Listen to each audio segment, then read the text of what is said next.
Hello दोस्तों, welcome to MHK education and guidance. दोस्तों, इससे पहले वाला लेक्चर अगर आपने देखा है तो उसमें आप लोग ने देखा होगा कि हम लोग ने जो बात की थी वो इलेक्ट्रिक चार्ज की थी। और इलेक्ट्रिक चार्ज क्या होता है हम लोग ने इस पर डिस्कशन भी कर लिया था एकदम बेसिक लेवल से। और हम लोग ने उसमें ये पढ़ा था कि जो इलेक्ट्रिक चार्ज होते हैं वो हमारे दो तरीके के होते हैं, पॉजिटिव चार्ज और नेगेटिव चार्ज। और हम लोग ने बताया था कि जो पॉजिटिव चार्ज के बीच में जो फोर्स लगता है वो फोर्स ऑफ रिपल्शन होता है, और जो नेगेटिव चार्ज के बीच में लगता है वो भी फोर्स ऑफ रिपल्शन होता है। But if we take charges with different charge on them, ठीक है, अगर हम बात करें कि जो चार्ज अगर हम ले लें उन पे चार्ज तो हो लेकिन अपोजिट चार्ज हो, यानी अनलाइक चार्जेस हो, तो क्या होता है कि उन चार्जेस के बीच में एक फोर्स ऑफ अट्रैक्शन लगता है। और इन दो टाइप के फोर्सेस को हम इलेक्ट्रोस्टैटिक फोर्स भी बोलते हैं और चार्ज को बोलते हैं इलेक्ट्रिक चार्ज। तो इतनी बात हम लोग ने अपने प्रीवियस लेक्चर में की थी। अब आज हम लोग जो बात करेंगे वो करेंगे कंजर्वेशन ऑफ चार्ज की, कि कंजर्वेशन ऑफ चार्ज आखिर होता क्या है। तो दोस्तों, इसमें अगर हम लोग एक स्टेटमेंट पढ़ते हैं जो कि कंजर्वेशन ऑफ चार्ज में बोली गई थी स्टेटमेंट, वो स्टेटमेंट ये था कि if we talk about an electrically isolated system, अगर हम बात करें एक इलेक्ट्रिकली आइसोलेटेड सिस्टम की, ठीक, इलेक्ट्रिकली आइसोलेटेड सिस्टम क्या होता है अभी हम लोग बात करेंगे इस पर। लेकिन अगर उसमें जो बात कही गई थी कि तो total amount of charge same, the total amount of charge always remains constant in an electrically isolated system. It may transfer from one part of the system to the another, but the net charge always remains constant. तो ये बात इसमें बोली गई थी। और अगर इसको एक छोटी सी स्टेटमेंट में और बोला जाए तो इसमें यह बोला गया था कि charge can neither be created nor be destroyed. तो ये स्टेटमेंट क्या बताती है, हमारी कंजर्वेशन ऑफ चार्ज बताती है।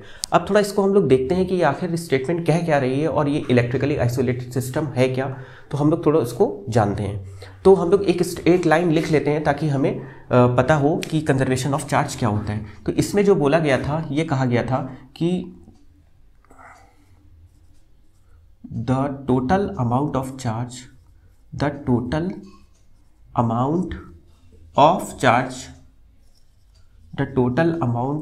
charge in an electrically isolated system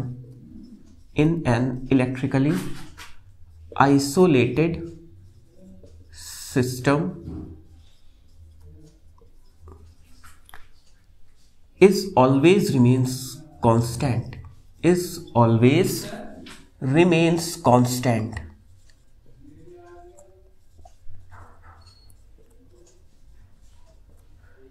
It may transfer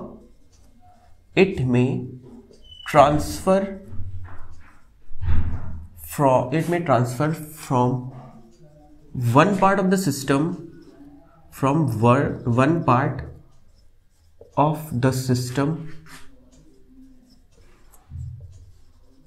to the another part.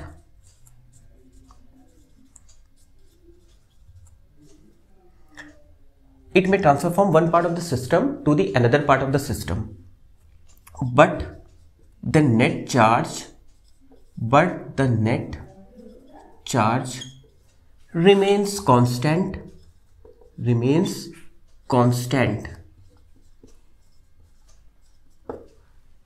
ठीक। और हम इसको अगर देखें तो छोटा सा एक स्टेटमेंट दे सकते हैं कि charge can neither be created nor be destroyed. Charge can neither be created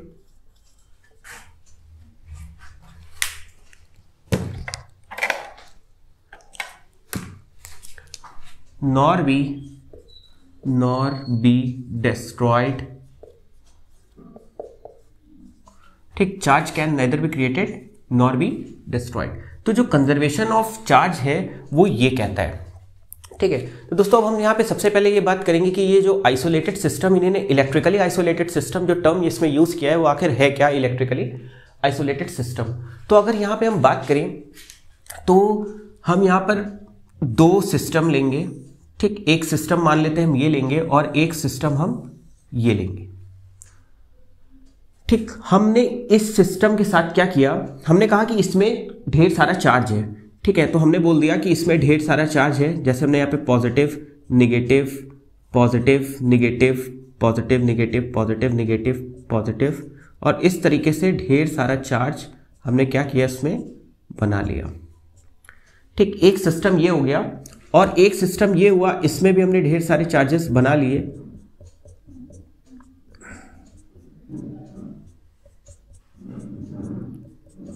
ठीक, अब हमने क्या किया, हमने इसको बोल दिया कि आइसोलेटेड सिस्टम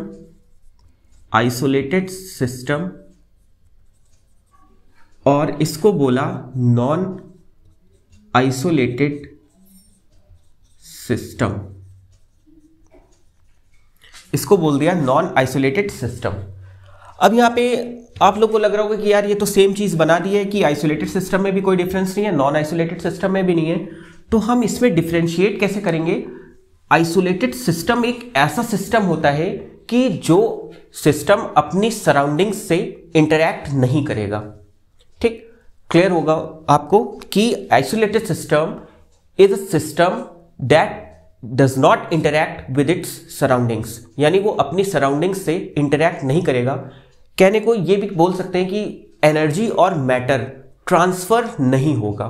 ठीक, उस सिस्टम से एनर्जी और मैटर ट्रांसफर नहीं होगा, तो that system will be called as an isolated system. What is non isolated system? तो non isolated system is that system in which that system is interact with their surroundings, यानी अपने system, जो ऐसा system होता है वो अपनी surroundings के साथ क्या करता है, इंटरैक्ट करता है। ठीक, तो अब ये इंटरैक्ट करेगा कैसे, तो हम क्या करेंगे कि इस जो नॉन आइसोलेटेड सिस्टम है हम इसको अर्थ के साथ इंटरैक्ट करा देंगे। ठीक, तो ये इसकी सराउंडिंग्स में हमने इसको अर्थ के साथ इंटरैक्ट करा दिया। ठीक है, यानी अर्थिंग करवा दी। ठीक है, इस सिस्टम की। ठीक, और अब ये सिस्टम क्या हो गया, क्योंकि ये सिस्टम अपनी सराउंडिंग्स के साथ इंटरैक्ट कर रहा है, इसमें से एनर्जी और मैटर ट्रांसफर हो सकता है, तो ये सिस्टम जो कहलाएगा ये नॉन आइसोलेटेड सिस्टम कहलाएगा। और आइसोलेटेड सिस्टम क्या होता है कि आइसोलेटेड सिस्टम अपनी सराउंडिंग्स से इंटरैक्ट नहीं करेगा, इट मींस एनर्जी और मास या मैटर ट्रांसफर नहीं होगा। अब आप लोग को क्लियर हो गया होगा कि what is the basic difference between N isolated system and non isolated system. ठीक है, तो अब ये बात कर सकते हैं कि the amount of charge in an electrically isolated system is always remains constant, यानी ये जो चार्ज है इसमें ऑलवेज रिमेन्स कांस्टेंट, ये कांस्टेंट रहेगा, बदलेगा नहीं। ठीक, it may transfer from one part of the system to the another part of the system, यानी ये जो चार्ज है यहां से लेके यहां पे मूव कर सकता है, यहां से लेके इस पार्ट में मूव कर सकता है, बट बाहर नहीं आ सकता। ठीक, और ये नॉन आइसोलेटेड सिस्टम है, इसमें चार्ज मूव भी करेगा और इस आइसोलेटेड सिस्टम से मूव आउट भी कर जाएगा, यानी बाहर भी आ जाएगा। ठीक, तो हम इसको नहीं लेते हैं, तो हम आइसोलेटेड सिस्टम की बात कर रहे हैं कंजर्वेशन ऑफ चार्ज में। ठीक, और जो नेट चार्ज है यानी वो इसमें क्या रहेगा, ऑलवेज रिमेन्स कांस्टेंट, यानी जो नेट चार्ज है वो कभी भी नहीं बदलेगा, वो ऑलवेज रिमेन्स कांस्टेंट। ठीक, now let us see how does it works.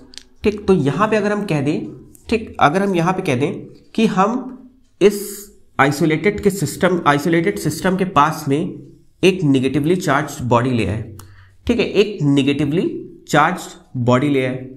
ठीक, और इस नॉन आइसोलेटेड सिस्टम के पास भी हम क्या करें, एक नेगेटिवली चार्ज बॉडी ले आए। तो अब क्या होने वाला है इस पे, आप लोग सब जानते हैं कि क्योंकि इस जो भी यहां पर हम लाए, एक बॉडी लाए जिस पर नेगेटिव चार्ज था, जब हम इसके पास लाएंगे इस आइसोलेटेड सिस्टम के पास, तो जो इस पे नेगेटिव चार्ज होगा वो इस आइसोलेटेड सिस्टम के अंदर जो चार्ज है, यानी जो कंटेन है, उसमें क्या होगा, ये नेगेटिव चार्ज इसके नेगेटिव चार्ज को रिपेल करेगा। तो जब ये चार्ज इसके नेगेटिव चार्ज को रिपेल करेगा तो कंडीशन कुछ इस तरीके की बन जाएगी यहाँ पे कि जितना भी नेगेटिव चार्ज है वो एक एंड से दूसरे एंड पर आके जमा हो जाएगा। ठीक, कलेक्ट हो जाएगा। तो जो नेगेटिव चार्ज है वो इधर से इधर मूव कर गया और जो पॉजिटिव चार्ज है वो एक साइड पर रह गया। ठीक है, तो दोस्तों इस तरीके से कुछ ऐसा होगा।